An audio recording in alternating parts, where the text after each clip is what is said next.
السلام عليكم اخواني اخواتي. تنتمنى يا ربي تكونوا باحوال جيده وبصحه والسلامه وطول العمر. اليوم غنشارك معكم كيكه ابسط ما يكون، سهله في التحضير والمقادير موجوده في كل بيت. يمكن للمبتدئات يصوبوها من اول مره، نتيجه ناجحه ان شاء الله ومضمونه 100%. مقادير سهله كما قلت لكم.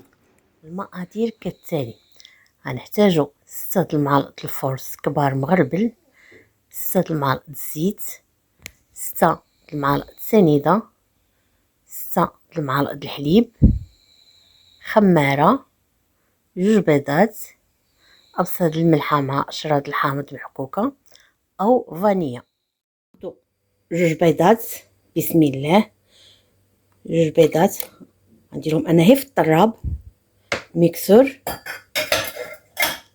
غادي نضيفو شويه د الملح مع اشراد الحامض محكوكه.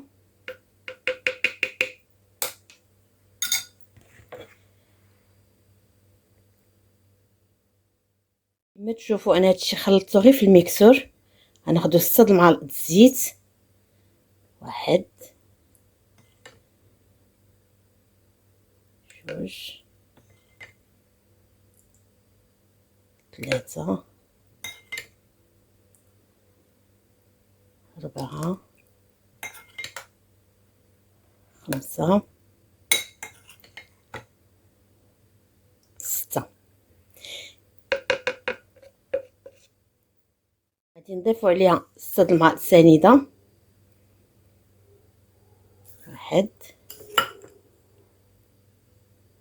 جوج 3 4 5. كما كتشوفوا خدامه بيد وشاده التليفون بيد باش ما كاملاش. ها 6 المعالق، 6 المعالق سنيده. نضيفوا الحليب. الكاس ما عطانيش الطوع باش نهز بيد وحده، سمحوا لي خويتو في الزلافه باش يجيني العبار ساهل. 1 جوج 3 4 5 6 المعالق. كما كتشوفوا ما كتاخدش مجهود كتير، تنديروا المقادير كلها في نفس الوقت ونطحنوا بالميكسور او مولينكس او اللي متوفر عندكم، او حتى غير بالطراب. كما كتشوفوا النتيجه اللي حصلنا عليها بعد ما مخططوا مزيان. دابا غادي نضيفوا الفورس. 1 جوج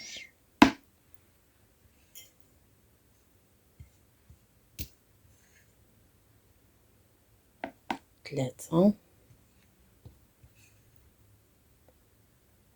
4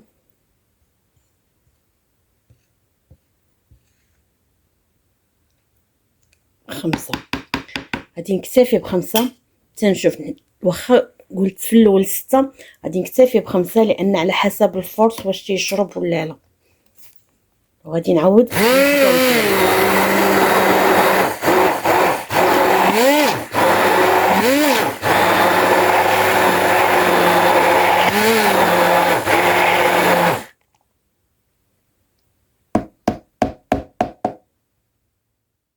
الخماره. وغادي نزيد معلقه 6 ديال الفورس، وغادي نعاود نخدهم مزيان بالميكسور.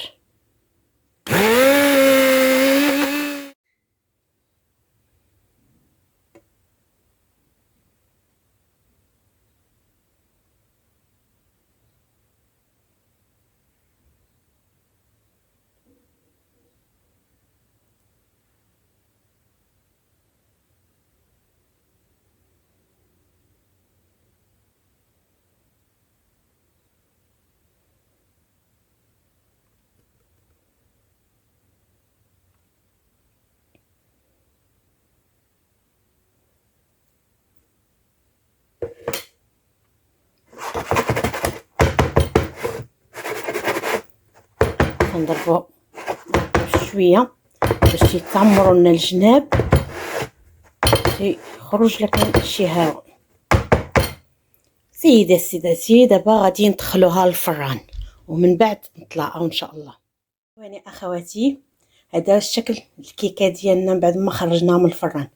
دابا غادي ندوزو نسقيوها بشويه الحليب ونصوبوا لا كريم غادي نحتاجو تفاحه مقطع طريفات صغار، 3 د المعالق كريم باتيسير، 2 كيسان د الحليب، 3 د المعالق سنيده، ونص كاس الحليب باش غنسقيها.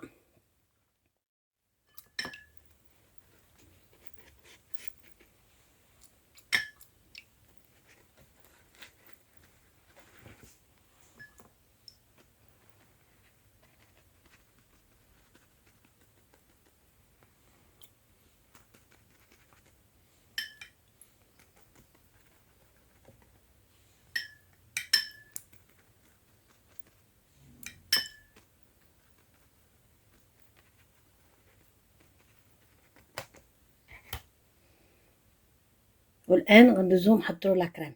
كتلاحظوا معنا الشكل النهائي بعد ما قلبناه. دابا غندوزو نصوبوا لا كريم باش غادي نعمروها. خديت تفاحه قطعتها طريفات صغار ودرت فيها شويه د الحامض باش ما تكحلش لينا. نديروها في كاسرونه او طنجره.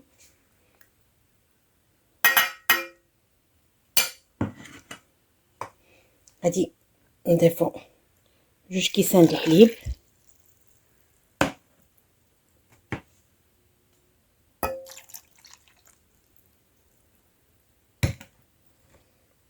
غادي نضيفو عليهم 2 معالق سنيده حتى 3 د المعالق على حسب المحتمل الحلاوه اللي كتبغيو. غادي نزيدو عليها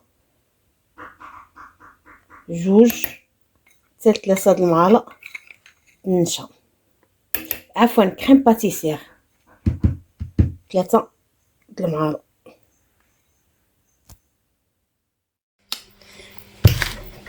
كما تشوفوا لا كريم ديالنا صاحص ديال التفاح والحليب وكريم باتيسير.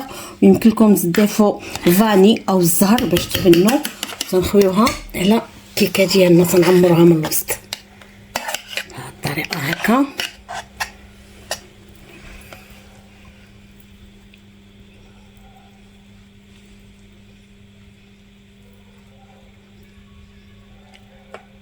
هكا تنخليوها من بعد تنديروها في الثلاجه حتى تتبرد او تخليها غير في الكوزينه حتى تتبرد وتاكلوها بالصحه والسلامه.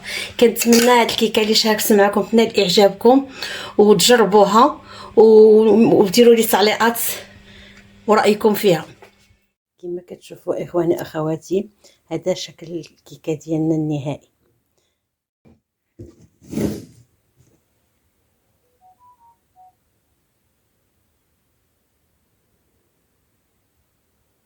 نتمنى تنال اعجابكم وتجربوها وما تبخلوش عليا بتعليقاتكم المحفزه والاعجاب.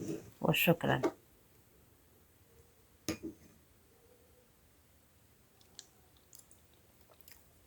وبالصحه والراحه.